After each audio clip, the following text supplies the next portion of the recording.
इधर कर्नाटक में चुनाव प्रचार कर रहे थे पीएम मोदी, उधर रातों रात अजीत डोभाल पहुंच गए सऊदी अरब। चीन की बर्बादी का महाप्लान तैयार, पाकिस्तान में मच गया घमासान। चीन जिसको समझ रहा था फ्लावर, वो निकला फायर। 18 महीने से लिखी जा रही थी चीन की बर्बादी की स्क्रिप्ट। अजीत डोभाल के साथ 3 देशों ने खाई चीन को बर्बाद करने की कसम। खुफिया प्लान जानकर चीन का निकल गया दम, पाकिस्तान भी हो गया बेदम। 10 अप्रैल को गृह मंत्री अमित शाह ने अरुणाचल प्रदेश के आखिरी गांव किबिथु से चीन को ललकारा था। इसके कुछ दिन पहले चीनी सेना ने अरुणाचल प्रदेश की सीमा में घुसकर अतिक्रमण का दुस्साहस किया था। अमित शाह के बाद खटक गई और अरुणाचल प्रदेश के आखिरी गांव से अमित शाह ने चीन को खूब खरी खोटी सुनाई। अमित शाह के तेवर उस रैली में इतने आक्रामक थे कि उनकी ललकार सुनकर चीन और पाकिस्तान के भी पसीने छूट गए थे। अमित शाह ने उस रैली में कहा था, वो दौर चला गया जब हमारी जमीन को कोई छीन सकता था। अब मोदी सरकार है और इस सरकार में सुई की नोक के बराबर भी अतिक्रमण नहीं हो सकता। अमित शाह की इस रैली में किबिथु गांव को भारत का आखिरी नहीं बल्कि पहला गांव बताया गया था। अमित शाह की उस रैली से चीन को ऐसा झटका लगा कि करीब 1 महीने तक चीन भीगी बिल्ली की तरह बैठा रहा। लेकिन अब मोदी सरकार ने चीन के लिए ऐसा इंतजाम कर दिया है कि हिंदुस्तान की सीमा में घुसना तो दूर, अब तो आंख उठाकर हिंदुस्तान की तरफ देख भी नहीं पाएगा। इसके लिए पीएम मोदी ने अपने सबसे खास सिपाही NSA अजीत डोभाल को काम पर लगा दिया है। जब कर्नाटक की धरती पर पीएम मोदी गरज रहे थे, तभी अजीत डोभाल सऊदी अरब में चीन को लेकर बरस रहे थे। पीएम मोदी के महाप्लान को तैयार करने के लिए अजीत डोभाल रातों रात सऊदी अरब पहुंच गए और ऐसे मिशन पर जुट गए जहां से चीन की बर्बादी का महाप्लान तैयार किया जा रहा है। 18 महीने से इस महाप्लान की स्क्रिप्ट लिखी जा रही थी, अब उस पर काम भी शुरू हो चुका है।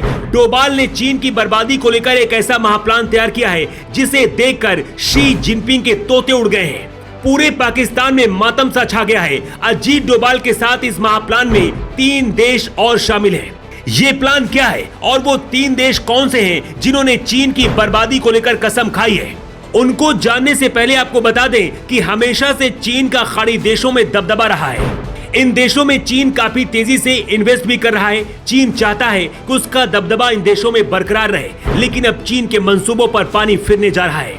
इसके लिए बाकायदा एक महाप्लान तैयार किया गया है। इस प्लान में भारत के साथ साथ अमेरिका, सऊदी अरब और UAE जैसे देश भी शामिल है। तो चलिए बिना देर किए हुए इस पूरे महाप्लान के बारे में आपको बताते हैं। इन दिनों NSA अजीत डोभाल सऊदी अरब में है। सऊदी अरब में कई देशों के सुरक्षा सलाहकारों की बैठक थी। इस बैठक में अजीत डोभाल भी शामिल हुए। अजीत डोभाल के साथ इस बैठक में अमेरिका, सऊदी अरब और UAE के सुरक्षा सलाहकार भी शामिल हुए। दरअसल खाड़ी देशों में चीन के प्रभाव को कम करने के लिए एक प्रोजेक्ट की शुरुआत की गई है। इस प्रोजेक्ट में भारत को भी शामिल किया गया। दरअसल भारत, अमेरिका, सऊदी अरब और UAE के बीच खाड़ी देशों को अरब देशों से जोड़ने के लिए एक रेलवे प्रोजेक्ट पर बात हुई है। इस प्रोजेक्ट से खाड़ी देशों में चीन का जो दबदबा है वो खत्म हो जाएगा और जो चीन खाड़ी देशों में तेजी से इन्वेस्ट कर रहा है उस पर भी रोक लग जाएगी। 18 महीने से इस प्रोजेक्ट पर चर्चा चल रही थी, लेकिन अब इस पर जल्द काम शुरू किया जाएगा। हिंदुस्तान के लिए सबसे बड़ी खुशखबरी ये है कि हिंदुस्तान में बनी ट्रेन खाड़ी देशों में फराटे भरेगी। इस रेल प्रोजेक्ट में भारत के साथ अमेरिका भी शामिल होना चाहता है। दरअसल इस प्रोजेक्ट के पीछे हिंदुस्तान का खास मकसद छिपा हुआ है। इस प्रोजेक्ट के शुरू होने से भारत तक कम लागत में तेल और गैस पहुंचेगी। खाड़ी देशों में रहने वाले भारत के 80 लाख लोगों को भी इसका फायदा होगा। इसके साथ साथ भारत के रेलवे सेक्टर में जबरदस्त बॉन्डिंग होगी। इस प्रोजेक्ट के शुरू होने से पाकिस्तान के अरमान भी ठंडे पड़ जाएंगे, क्योंकि इस प्रोजेक्ट के शुरू होने से अरब और खाड़ी देशों का भारत से संपर्क और भी ज्यादा बढ़ जाएगा और इसका असर पाकिस्तान पर पड़ेगा। अजीत डोभाल ने अब सऊदी अरब और UAE में भारत की रेल चलाने की पूरी प्लानिंग कर दी है। इस महाप्लान को देखकर चीन के होश फाख्ता हो गए हैं और अब चीन और पाकिस्तान दोनों बिलबिला उठे हैं। Bureau report, J24।